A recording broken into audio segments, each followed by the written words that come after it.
All right. Hi, Susan Patang here. We are going to record this. So welcome. This is Life 101. This is how to beat stress and other boogeymen. And I'm your hostess, Susan Patang. Today, and I'm sorry I'm a little late because I had some technical difficulties, but I'm here. Welcome. How you doing? Okay, fear is the big paralyzer, isn't it? There are an awful lot of emotions that can overwhelm us, and anger, irritation, frustration. Even when something is happy is going on, like even sometimes when we're having a baby or getting married, we can really become overwhelmed by the stress of all that stuff. But we're going to talk a little bit today about fear, because fear is where anxiety starts, and fear is at the root of an awful lot of problems that we tend to have in life. Fear is, like I said, that's where anxiety begins. Fear is also where control issues and perfectionism start. Unrealistic expectations can start with fear because we're afraid of something happening, afraid of something going wrong, afraid of a disaster, or afraid that we're not going to measure up. So all those things are based in fear. Anxiety is a forward-facing, future-facing thing. And when we're afraid of what might happen, we're living in the future. We're not living in right now. And that is a big problem when you are trying to develop happiness habits. When you want to deal with the bullshit that's going on in your life, how are you going to do that if you're constantly afraid? You're walking around with that emotion in the front of your brain, and it's clouding and overwhelming everything that you do, right? You know what I'm talking about, okay? When we respond to things in life, especially when it's things like divorce, that fear will make us sabotage ourselves. And when it comes to perfectionism and control and unrealistic expectations in particular, when it comes to a divorce, we will sabotage ourselves. What is the goal? Okay, so we're going to talk today a little bit about keeping those fears from overwhelming and paralyzing us and sabotaging us. Okay, having a plan and staying in the moment. We just talked a little bit about anxiety. We got to stay focused on the moment. What is going on right now? We have to focus on that, because we will make mistakes if we behave from that emotional perspective. We are going to do things that are not in our best interests. Okay, so it seems like having a plan and staying mindful are kind of like the opposite of each other, aren't they? But the idea with mindfulness is not that you are owlishly only focusing on this moment right now. Yes, you can reminisce about the past, and yes, you can plan for the future. As a matter of fact, that's a really good idea, and that is a great way to beat some of the stress, especially from things like divorce or stressful situations. The idea is that when it's time to do something, you fully immerse yourself in it. That's mindfulness. So when it's time and it's appropriate to reminisce about the past and wonderful things that happened in the past, or learning the lessons from bad things that happened in the past, it's important that you focus on participating in that at that moment. That is what is appropriate for that moment. The same thing goes for planning. When you are creating a plan to overcome your fears, to overcome the control and perfection and unrealistic expectations that are going on in your mind, you are making a plan in this moment. You want to focus on doing it and doing it right, not focusing on that and 3 other things that you might have to do next. Okay, that's not the way it works. That's what mindfulness is what are you working on right now?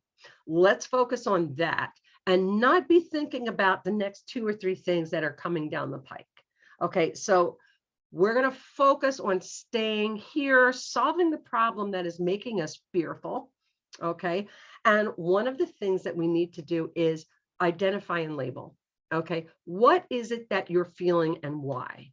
Why are you feeling that way? What are you afraid of? Let's look at that. What do you think might happen? What are the chances of that happening?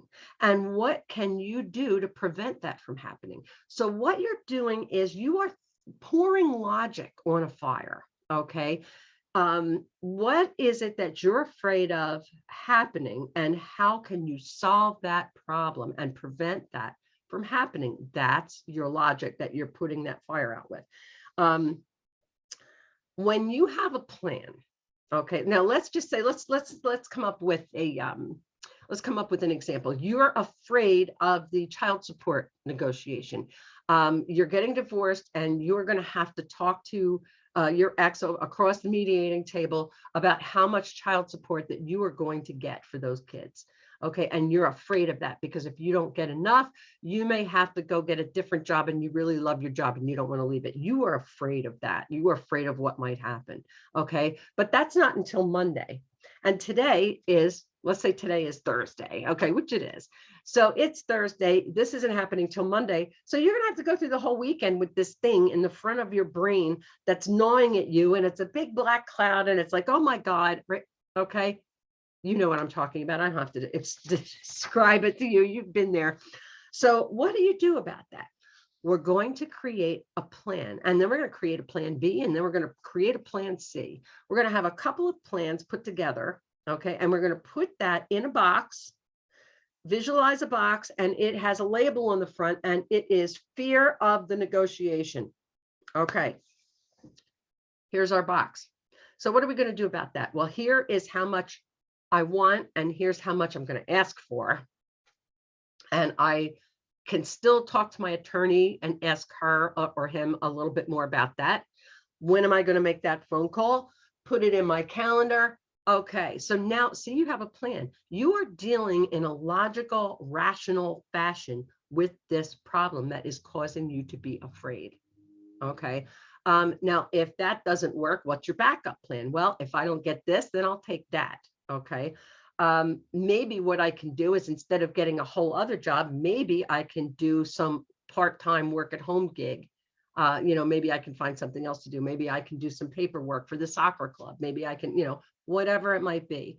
Come up with a couple of different plans. One of those plans may be the thing that you don't want, but you know what? That has to be a consideration too, doesn't it? Okay, because you have to be able to take care of the kids and pay the bills. Maybe an alternate plan would be moving into a smaller house. Maybe you can come up with as many alternates as you want. Put them all in the box and say, okay, so now I have a plan. I'm going to pack up the box. And on Monday, when I go sit down with the ex to negotiate, I'll be ready for it. Put that box on the back shelf in the back of your mind. Okay. Let's get back to that fear. Okay. So what do you do? Now you've gotten your plan put together. Now your plan may or may not come to fruition. You may not ever get to plan C, or you may have to come up with a plan Q, but remember, first of all, that you are a battle-tested warrior queen. You have been through a lot. So you have always come out of trauma and triumphed and landed on 2 feet, correct? Every time you have had something bad happen, you have still managed to survive it. Who says this is going to be any different? Okay. What do you think the chances of you living in the car with the kids are? Very big. Okay. Right. Everything always tends to work out. And sometimes things work out in such a way that we end up in a better place. So remind yourself of that. That's number one. When you have too much of an emotion that's right in the front of your mind, and you become distressed, okay, you can't function. You can't get through the days in one piece. Okay. You may say, okay, that's what I'm going to do. And you've got your plan in a box, and it's on the back of the shelf in your mind, but you still aren't sure. And you're still a little nervous, and you're still afraid, because sometimes those emotions are really intense, especially during a divorce. That's normal. Okay. When we're in the middle of a divorce, everything that's familiar to us has been put in a Yahtzee cup and shaken and thrown up in the air. Right. So everything is going to be an intense roller coaster of emotion. That's just the way things go. So when you have that happen and you're having difficulty, I'm going to give you a real quick tip on what you can do to kind of get it get it in gear. When you're in the middle of your work day and you're starting to get stressed out over your negotiation, you're not going to be saying to your boss, you know what, I have to just take 10 minutes to calm down. It's not going to work. Okay. You have to do it in the moment. So here's how you do it. Identify, label, isolate, and observe. ILIO, ILIO. Here's how it works. Identify and label. I'm feeling afraid and worried about the negotiation with my ex for child support because I don't want to have to leave my job. I don't want to have to get another job. There you go. So now what you've done is taken that big honking black cloud that was surrounding you and you've shrunk it down to a label. If you have to, take a piece of paper and draw a box and write fear in that box or whatever the emotion is. There it is. It's on a label. Okay. It's just a label. It's just all this is chemicals in your brain and electrical impulses. That's all it is. Okay. There is nothing imminently threatening you right now. Okay. Identify and label. Now, what I want you to do is isolate. Where do you feel it? Okay. Usually when I feel fear, I either feel it in my chest or I feel it in the back of my throat, like my throat's closing up. Where do you feel it? Isolate it. Okay. And then what I want you to do is put a bubble around it. I usually think of it as a membrane because that's a little tougher than a bubble. Okay. So isolate it. It's allowed to be there because if you take an emotion and you push it down or you go la, la, la, la, la, and you ignore it, it just comes back and bites you in the ass later, usually at the very wrong time, doesn't it? Okay. So you don't want to push it away. You just want to say, you know what? I got to drive right now. You know, when you're driving in the car with the kids and you say, hey, sit down, strap in, and we will deal with this when we get home. That's exactly what you're going to do with these emotions. Okay. Identify them, label them, isolate them. Okay. So here they are. They're allowed. You're not going to throw your kids out the window, right? It's the same thing with the emotion. This is what it's like to feel fear in our case, in our example. Okay. This is what it's like to feel and isolate it and then observe it. What does it feel like? So is it a tight, squeezy kind of discomfort or is it a sharp pain? What does it feel like? Experience it because this is what it's like to be afraid. This is what it's like to be worried. You're a human being. Of course, you're going to feel that way. This is normal.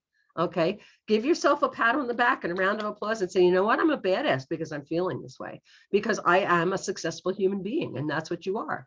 Experience it.